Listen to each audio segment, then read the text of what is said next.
Sensitive topic.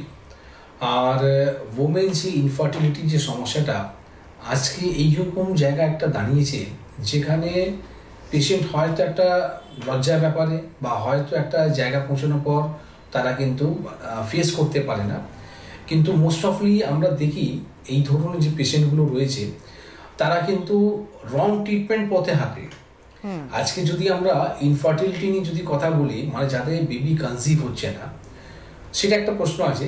Second একটা প্রশ্ন আরও রয়েছে কি, মানুষের দেখুন কিন্তু এখন একটা বেবি নেওয়ার পর দ্বিতীয় বেবি হচ্ছে না বা নিতে চাইছে না, যখন নিতে চাইছে তখন আর হচ্ছে না।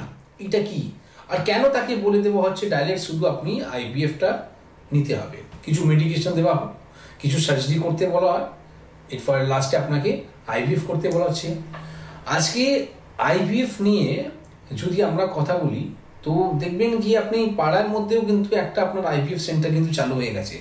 কারণটা হচ্ছে কি, এখন যে জেনারেশনটা রয়েছে তারা কিন্তু বেবি কনসিভ করতে পারছে না বা বেবি আসছেই না। তো এটা কেন, কারণটা কি?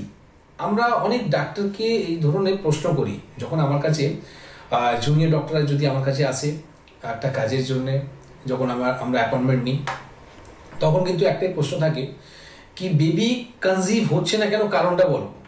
তারা হয়তো দু একটা নাম বলে দেয়, হয়তো পিসিওডি বলে দিল, বা হয়তো বলে দিল স্পার্ম কাউন্ট কম আছে, বা হয়তো বলে দিল কি আমি এই মেডিসিনটা দেবো। আমি মেডিসিনের কথা আসবো কেন, আমার প্রশ্নটা হচ্ছে কি, বেবি কনসিভ হচ্ছে না কেন, প্রপার যদি ডায়াগনোসিস যদি না হয় আপনি কিসের ওষুধ বলছেন।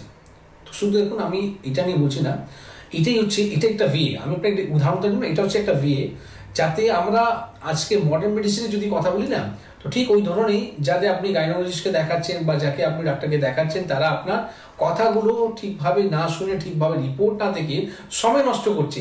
আর এই সময় নষ্টটা কোথায় গিয়ে দাঁড়াচ্ছে, যেখানে আপনার চলে আসছে কি পিরিয়ড বন্ধ করার আর সময় হয়ে গেছে, মানে আর আপনি চাইলেও কিন্তু করা যাবে না।